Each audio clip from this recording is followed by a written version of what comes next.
Bom dia, pessoal. Hoje eu venho aqui para a gente poder corrigir as atividades e poder fazer um comentário sobre ela.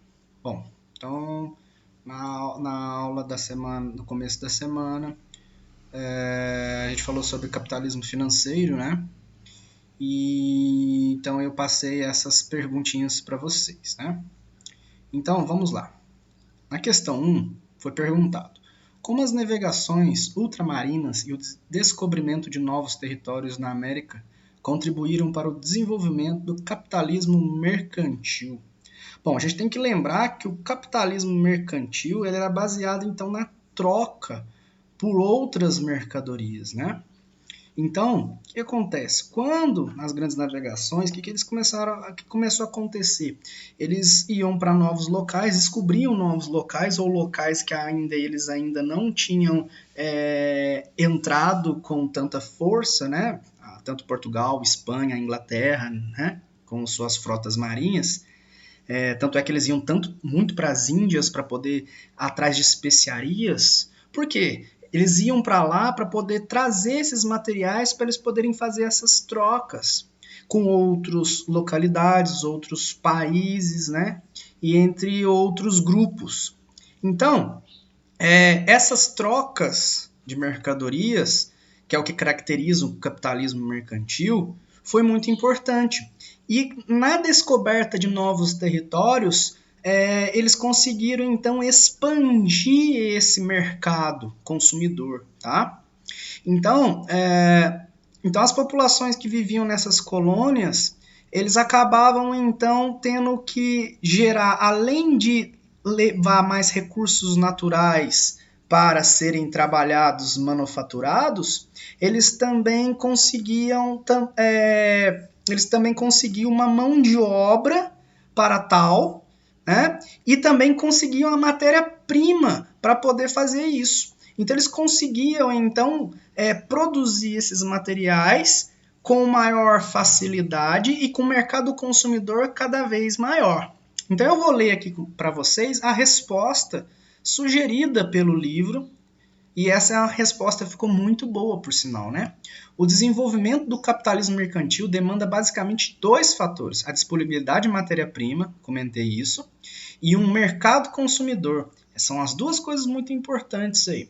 O descobrimento e a colonização de novos territórios permitiram a ampliação de ambos.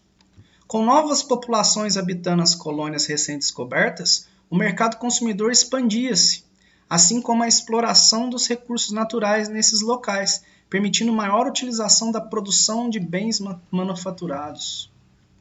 Olha a questão 2. A fusão da Sadia com a Perdigão, em maio de 2009, resultou na criação do Brasil Foods, 10ª maior empresa alimentícia do continente americano e segunda do país. Esse evento é decorrente de uma estratégia das grandes corporações e representa uma tendência mundial da atual fase do capitalismo. A denominação da atual fase do capitalismo é uma justificativa para a adoção dessa estratégia. Estão indicadas em liberal. O liberalismo, ele vai falar então daquela relação que quem controla a economia é as empresas, né? Então, o que acontece? Quando se junta duas empresas, reduzir preços não é algo que geralmente vai acontecer. Porque quando você junta duas empresas, menos empresas no mercado vai ter. Tendo menos empresas no mercado, menor a chance de baratear os preços, né? Então, olha a letra B, que é a resposta correta. Monopolista, ampliação da participação no mercado. É exatamente isso. Porque quando você junta duas empresas, 3 empresas, 4 empresas produzindo o mesmo produto, elas acabam colocando o preço que elas querem, elas controlam o mercado com o preço que elas quiserem, né, que eu acabei de dizer, e de quebra, ela fecha o mercado para novas empresas. Porque se você vai começar do início, né? Lógico que a gente começa do início, óbvio, né? Mas quando a gente vai lá do início, para uma empresa, é muito difícil concorrer com uma empresa que é enorme. E detalhe, ela não separa os dois nomes. Se a gente vai lá no supermercado, os dois nomes existem, tanto Sadia quanto Perdigão. Né? Então, quando você junta um monte de empresa e essa empresa domina a produção daquele determinado produto, aquela empresa está tornando-se uma empresa monopolizadora. Só ela pode produzir. Né? Monetarista, né? Tem a ver com valor monetário, né?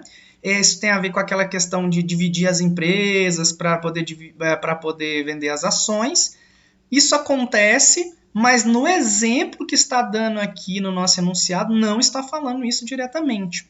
E concorrencial. Gente, se eu acabei de falar para vocês que isso aqui está fechando o mercado para novas empresas, concorrência pode ser? Essa é a pergunta. Então, por isso é a letra B. Beleza? Depois vem a questão 3. A questão 3 vem falando, então, desse texto aqui, né? Eu não vou ler o texto para vocês, não. Vocês já leram ele. Mas vamos lá falar já sobre as perguntas. Sobre o tema colocado no texto, responda as questões. Qual período capitalista ele descreve? Quais elementos indicam isso? Então, esse texto está falando, então, do capitalismo industrial, né? Então, a gente vai responder diretamente. Inclusive, começa aqui falando isso aqui. Então, os elementos que indicam esse período, né, que é do século XIX, é a localização das fábricas em relação geográfica, tá? E ela na Suíça, né? E o que? O tipo industrial descrito, que é a indústria têxtil. O tipo de mão de obra também é importante para a gente poder ter base, que é a empregada na produção e a mão de obra infantil. Então, essa aqui é a característica que determina, então, o período industrial, que é o capitalismo industrial lá, quando aconteceu a primeira fase do capitalismo, né? A primeira fase da Revolução Industrial, desculpa. E tinha muita mão de obra, né? Então toda essa questão aí que a gente já discutiu até em sala de aula, certo? Olha a letra B. Quais eram as condições de trabalho nessas fábricas? Gente, só de a gente falar de mão de obra infantil, as condições eram boas? Então havia grande exploração dos operários nessas fábricas. A utilização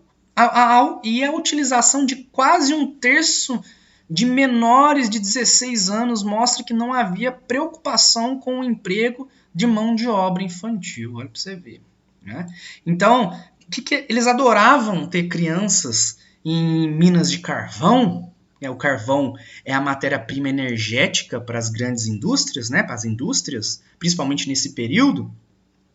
Eles gostavam de crianças, porque crianças cavavam buraquinhos. E, aliás, quando eles conseguiam cavar buracos, eles colocavam as crianças para tirar carvão lá de dentro desse buraco, porque a criança entrava e um adulto não entrava. E outra coisa, o salário que se pagava para homem era diferente do salário que se pagava para mulher e para criança. Então, se pagava menos para mulher e menos ainda para criança, pra vocês terem uma ideia. Então, para as indústrias na época, era ótimo ter trabalho infantil, né? Olha a letra C. Por quais motivos a mão de obra infantil era utilizada nesse período? Eu já até falei a resposta aqui na letra B, né? Mas aqui ele já vem falando. Ó. O grande interesse da burguesia durante esse período era o aumento da produção para aumentar os lucros. Como a produção não demandava de formação especializada, mas apenas disponibilidade da força de trabalho, a classe trabalhadora não fazia distinção entre sexo e idade. Não havia preocupação com a preservação da infância e com os direitos trabalhistas nesse período. Gente, coloca também, além dessa resposta, coloca também que pagar salários para crianças e mulheres era muito mais vantajoso. Aumentava o lucro das indústrias, né? Porque eles não precisavam pagar o mesmo que se pagava para homens e principalmente pessoas com formação especializada, né?